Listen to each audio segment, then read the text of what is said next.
Hi, everyone. I'm Greg Lambert. I am the newsletter editor for LVN. And this month we are shining the spotlight on Rayner Fredrick, who is Director of Practice Economics at Sheppard, Mullin, Richter, and Hampton, LLP, and a dedicated member of LVN since March of 2020. Rayner, thank you very much for letting us shine the spotlight on you this month. Thanks, Greg. Happy to be here. So, for those folks that may not know you, can you tell us a little bit about yourself and kind of how you ended up in this type of market? Yeah, absolutely.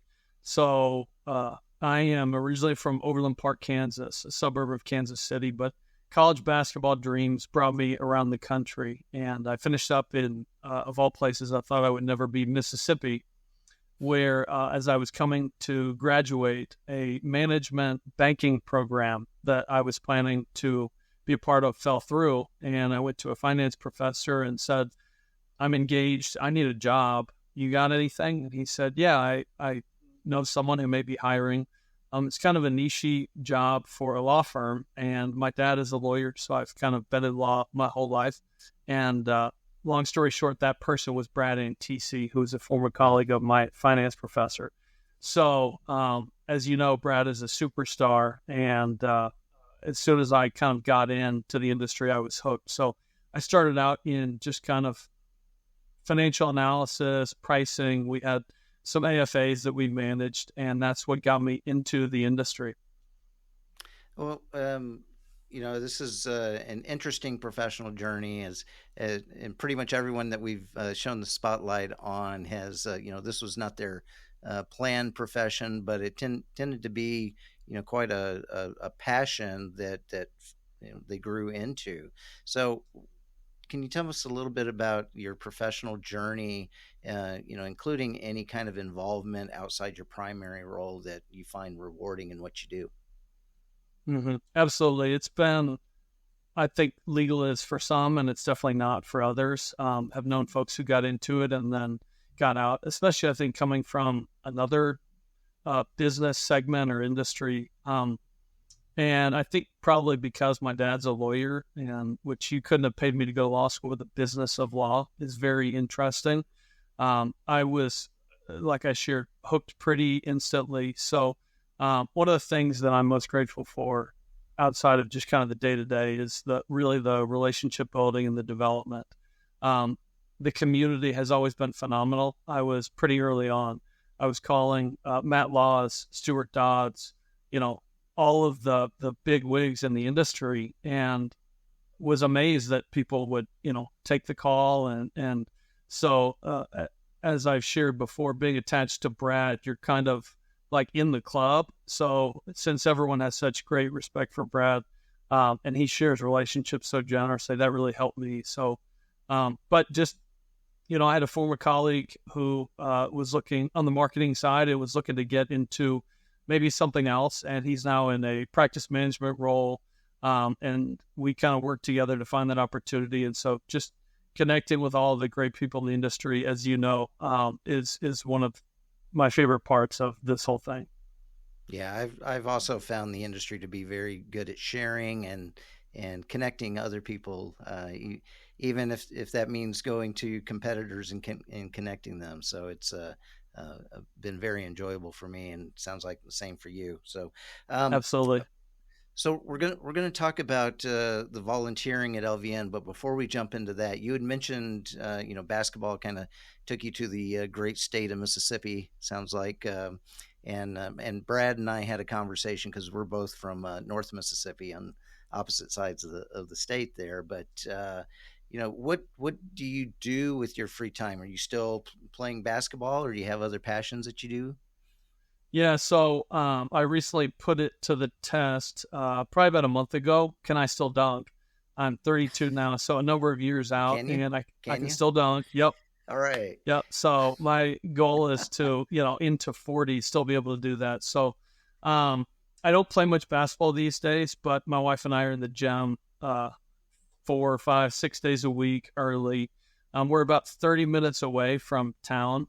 We used to live right on Broadway in Nashville, so we were above a Whole Foods. and now it's 30 minutes to everything, which I Mm. thought would drive me crazy. But the drive time is nice.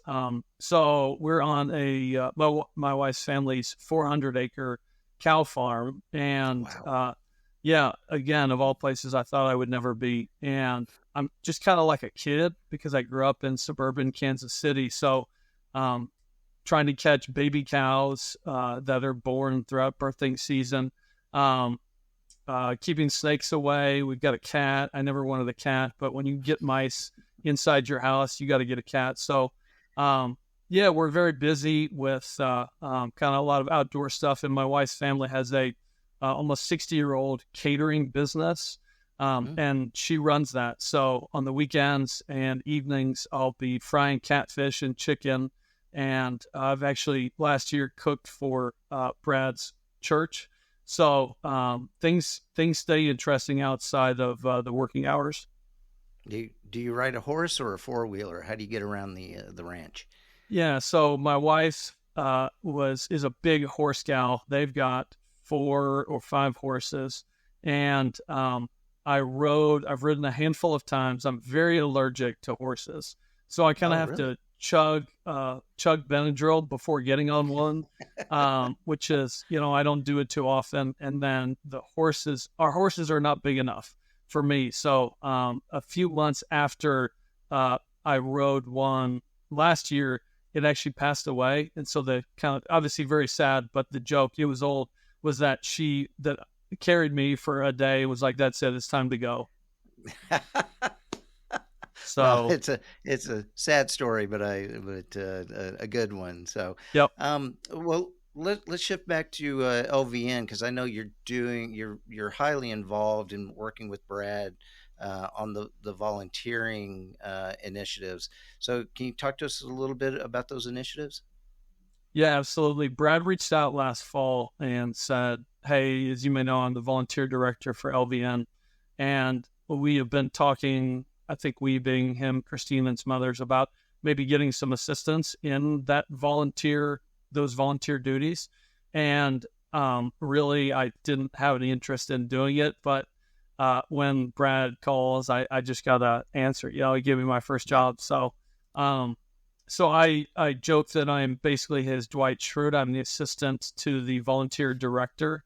And it's been a lot of fun working with him and Katie and Christina, and, serving on behalf of the board, and kind of furthering the LVN mission. So we've spent kind of the first few months of the year and end of December really just getting together. Hey, here's the movement on committees. Here's folks who are no longer going to be involved, to figure out where we had holes, and then it was just kind of filling in. So that's been fun. It gets back to the relationship thing. Oh yeah, I know this person, and getting to meet new folks. And so Brad and I have had a lot of conversations, invitations, a little bit of begging from time to time. Please, we need you to fill this spot.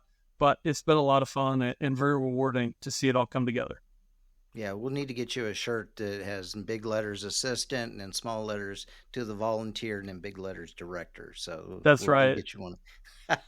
Thanks, man. So when it comes to volunteering, there may be a lot of LVN members that are thinking about volunteering, but is there anything that you want to share with them that they might not be aware of?